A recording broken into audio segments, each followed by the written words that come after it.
বাংলার সাধারণ মানুষ হিন্দু মুসলমানে ভাগ হতে চান না, রাজনীতির লোকেরা ভাগ করতে চায়। আপনি ভয় দেখাতে পারেন কারণ আপনার ক্ষমতা আছে, ক্ষমতা যেদিন থাকবে না আপনার ভয়ও থাকবে না। এয়ারপোর্টের যে মসজিদটা, এটা তো সিপিএম এর কালান্তরেও ছিল, তৃণমূল কালান্তরেও ছিল, তখন সরানোর আপনি হঠাৎ এয়ারপোর্টের মসজিদ নিয়ে এতটা চিন্তিত হচ্ছেন কেন আগে বলুন তো? যারা আলোচনা করে সমাধান করতে যাচ্ছে তাদের সমাধান করতে দিন।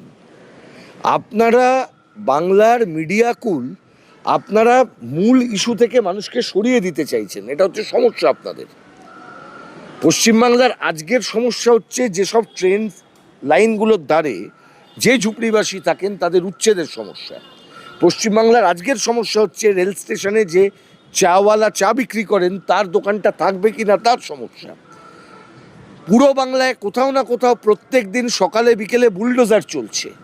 মানুষের ভবিষ্যৎটাকে নিশ্চিত রাখার ক্ষেত্রে যে ধরনের থ্রেট ইতিমধ্যেই সরকার এবং রাষ্ট্রের পক্ষ থেকে দেওয়া হচ্ছে, সেখানে যদি মিডিয়া ঘৃতাহুতি দেন তাহলে সেটা কোনোদিন ভালো জনগণের বন্ধু মিডিয়ার কাজ হতে পারে না।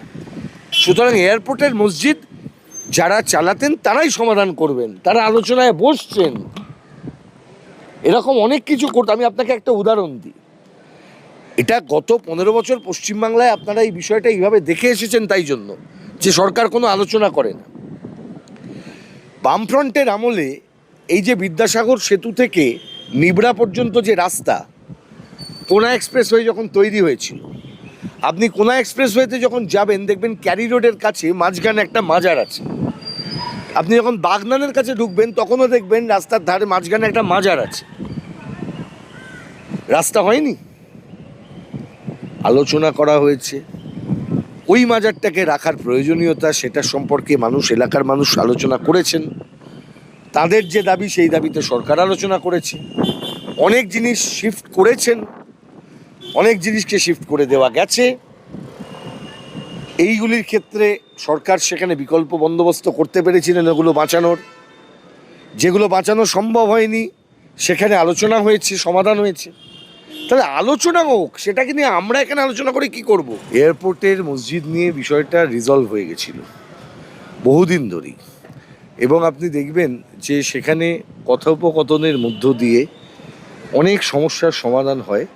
অন্তত এয়ারপোর্টের ভিতরের মসজিদের প্রশ্নে সেটা হয়েছিল, এবং বিশেষত যারা ইসলামে বিশ্বাসী মানুষ তারা এই বিষয়ে এগিয়ে এসেছিলেন যে একটা মসজিদ যদি কোথাও শিফট করা হয়, তার যদি এই এয়ারপোর্ট যেখানে একটা যোগাযোগ ব্যবস্থার উন্নতির জন্য একটা সিদ্ধান্ত, তারা রাজি ছিলেন।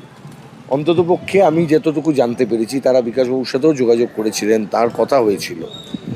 কিন্তু এখন এই বিষয়টাকে নিয়ে যদি আবার বলা হয় তাহলে আজকে এমনিতেই সমস্যা সংকুল পশ্চিমবঙ্গ, যেখানে যে কোনো রকমের উস্কানি সেটা কিন্তু মানুষের ঐক্যকে ক্ষতিগ্রস্ত করবে। দিলীপ ঘোষ তো বলে দিয়েছেন যে যাই তো বললাম, তাহলে সিদ্দিকুল্লাহ চৌধুরী যেন মনে করেন যেটা বিজেপির সরকার। আমি আবার বললাম, সিদ্দিকুল্লাহ চৌধুরী ওটা বললেন, তার সুযোগে দিলীপ ঘোষ এটা বলতে শুরু করবার সুযোগ পেয়ে গেলেন।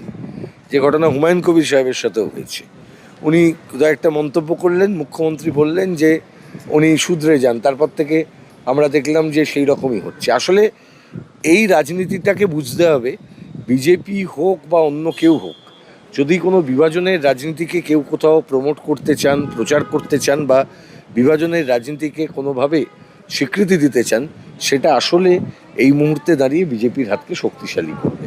আমি কখনোই চাইবো না কোনো ক্ষেত্রেই বিজেপির রাজনীতি শক্তিশালী হোক। সেটা দিলীপ ঘোষ, সিদ্দিকুল্লাহ চৌধুরী, হুমায়ুন কবির, পশ্চিমবঙ্গের মাননীয় মুখ্যমন্ত্রী, তাদের প্রত্যেকের যখন স্টেটমেন্ট আপনারা দেখেন, খুব ক্যালকুলেটিভ স্টেটমেন্টগুলো, মানে যাতে একটা কাউন্টার আসে, এগুলো অ্যাভয়েড করতে হয়, সময় বুঝতে হয়।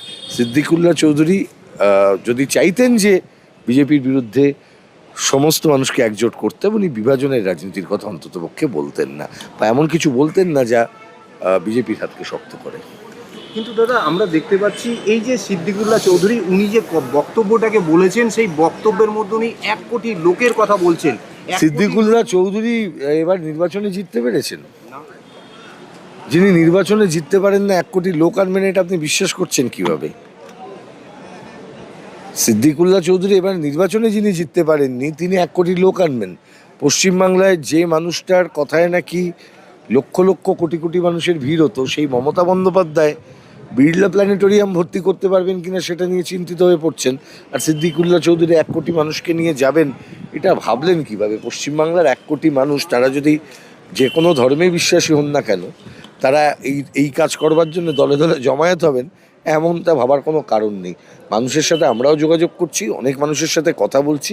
কথা বলতে গিয়ে এটা বুঝতে পারছি যে হিন্দু হোক আর মুসলমান, যদি আপনার পেটের টান বুঝতে পারে, যদি কাজ, অন্ন, বস্ত্র, বাসস্থান, তার যে লড়াই, সেই লড়াইয়ের কথা যদি বুঝতে পারে, তাহলে তারা কিন্তু আর এই রাজনীতিতে যাচ্ছেন না। পশ্চিমবাংলার সংখ্যালঘু মানুষ, তারা অনেক শিক্ষা হয়েছে তৃণমূলের আমলে, তৃণমূলের প্রতারণা দেখতে পেয়েছে, যে চুপচাপ সংখ্যালঘু মানুষকে একদম সেই, আপনি জানেন তো, সেই এক ধরনের কথা আছে, সেই বয়েল ফ্রক সিনড্রোম। একটা ব্যাংকে আপনি যদি ঠান্ডা জলের উপর বসিয়ে রাখেন, দিয়ে এইটাকে একটু, পাত্রটাকে একটু একটু করে উত্তপ্ত করেন, ব্যাংক প্রথমে বুঝতে পারে না, তারপর যখন এক ঝটকায় যখন সেই ওই চামড়ার স্তরটাকে ভেদ করে তাপ পৌঁছায়, তখন না ব্যাংক একবার লাফ দেয়, বাঁচার চেষ্টা করে, তারপরে সে বাঁচতে পারে না। কিন্তু পশ্চিমবাংলার ক্ষেত্রে তাপ দেওয়ার কাজটা তো মমতা ব্যানার্জির আমলেই শুরু হয়েছিল। ওই যে পাত্রটাকে আস্তে আস্তে আস্তে আস্তে আস্তে আস্তে করে গরম করছে। এবং বাংলার মানুষ, হিন্দু মুসলমান, এই যে আজকে মানুষকে নিয়ে ছেলে খেলার রাজনীতি বিজেপি যে নিয়ে চলে এলো, এই যে কথায় কথায় বুলডোজার দিয়ে ঘর ভেঙে দেবো, বুলডোজার দিয়ে দোকান ভেঙে দেবো, এইখানে তোমার এই কেড়ে নেবো, ওই কেড়ে নেবো, এই যে রাজনীতিটা শুরু হয়েছে, এর ক্ষেত্রটা তো সিদ্দিকুল্লাহ চৌধুরীরা তৈরি করেছেন, মমতা ব্যানার্জিরা তৈরি করেছেন। বাংলার সাধারণ মানুষ হিন্দু মুসলমানে ভাগ হতে চান না, রাজনীতির লোকেরা ভাগ করতে চায়। এটা ইংরেজের সময় থেকে চলে আসছে। বিজেপি নেতা সজল ঘোষ বলছেন যে পশ্চিমবাংলার সংখ্যালঘুরা ভালো হয়ে গেছে, তারা তসলিমাকেও কালো পতাকা দেখাবে না, আন্দোলন টান্দোলন। আমি আবার বলছি একটা সোজা হয়ে কথা, গেছে। পশ্চিমবাংলার সংখ্যালঘুদের ভালো করার বা তাদেরকে কিন্তু সিদ্দিকুল্লাহ ছাড়া আর অনেক ইস্যু আছে, তো আপনার এত সিদ্দিকুল্লাহ নিয়ে পড়েছেন কেন? এটা রেকর্ড হোক। একটা লোককে এত গুরুত্ব দিয়ে হেরে যাওয়া লোককে আবার বাঁচিয়ে তুলছেন কেন? ওর গুরুত্বটা কি আগে বলুন তো? কে সিদ্দিকুল্লাহ চৌধুরী, কে সজল ঘোষ, এদের নিয়ে আলোচনা করেই লাভ নেই। তাও এই যে কথাটা বলছেন, এরা হচ্ছে স্বঘোষিত অভিভাবকের যদি জায়গা তারা দখল করতে চান, মানুষ সেটাকে অনুমোদন দেবেন না। এটাও চিন্তা করার কোনো কারণ নেই। মানুষ জানেন আপনি ভয় দেখাতে পারেন, কারণ আপনার ক্ষমতা আছে। ক্ষমতা যেদিন থাকবে না, আপনার ভয়ও থাকবে না। ভয়কে আমরা ভয় পাই না। সোনাম ওয়াংচুংকে নিয়ে কি আলোচনার প্রয়োজন নেই? আছে তো। মিডিয়া কোথায় মিডিয়া যদি পুঁজিপতিদের খিদমত খাটে, তাহলে মিডিয়ার পক্ষে আলোচনা করা সম্ভব? ভারতবর্ষের মিডিয়া সম্পর্কে আমরা যখন বলি এটা গদি মিডিয়া, বা পশ্চিমবঙ্গের মিডিয়া সম্পর্কে আপনারা যখন বলেন যে পশ্চিমবাংলার মিডিয়া এখন তো গদি মিডিয়া, আমি একটা উদাহরণ দিই। পশ্চিমবঙ্গের যত খবরের কাগজ ছিল, 4 তারিখ সকাল পর্যন্ত যারা মমতা বন্দনা করেছিল, 4 তারিখ বিকেল থেকে তাদের, অবশ্যই কাগজগুলো পরের দিন সকালবেলা পাওয়া গেছে, বিকেল থেকে যখন ওয়েব পোর্টালে যখন খবরগুলো আপডেট হয়েছে প্রত্যেকের, দেখবেন তাদের পুরো বক্তব্যগুলো পড়লে মনে হবে 4 তারিখ পর্যন্ত তাদের বক্তব্য মিথ্যা। তাহলে এদের গ্রহণযোগ্যতা কি?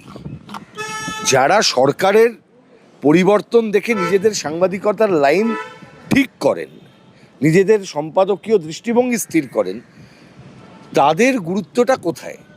মিডিয়া আলোচনা করবে এটা এক্সপেক্টও করবেন না। কতটা আপনি মানে চিন্তিত সোনাম ওয়াংচুংয়ের? আমি কেন, গোটা দেশ চিন্তিত। যারা একটু সচেতন, যারা একটু হলেও মানুষকে নিয়ে ভাবেন, দেশের ভবিষ্যৎ নিয়ে ভাবেন, তারা সবাই চিন্তিত। কিন্তু মিডিয়ায় তো আলোচনা ভালো, কালীঘাট মিডিয়ায় তো আলোচনা হতো, কালীঘাট তৃণমূল, ঋতব্রত তৃণমূল ছেড়ে দাও, আমি তোমায় বলি, ওটা তো পশ্চিমবাংলায় হচ্ছে। মিডিয়ার আলোচনা গতকাল ছিল কি জানো? গতকাল আলোচনা ছিল যে এই সোনাম ওয়াংচুকের ওই আন্দোলনটাকে নাকি সিপিএম পয়সা দিয়ে নাকি প্রমোট করছে, কারণ ওই চায়নার যে অ্যাম্বাসি, সেই অ্যাম্বাসিতে নাকি সিপিএমের নেতারা যে জামাকাপড় পরে গেছিল, সেই জামাকাপড় পরে নাকি এই আন্দোলনে আসছে। এটার জন্যে নাকি সিপিএম এইখানে চায়নার টাকা ঢালছে, এই প্রচার করা হচ্ছে। স্বাভাবিক নিয়মে আমাদেরকে বুঝতে হবে যে আমাদের দেশের মিডিয়া কিভাবে চলছে, আমাদের দেশের মিডিয়ার নিয়ন্ত্রণ কার কাছে আছে।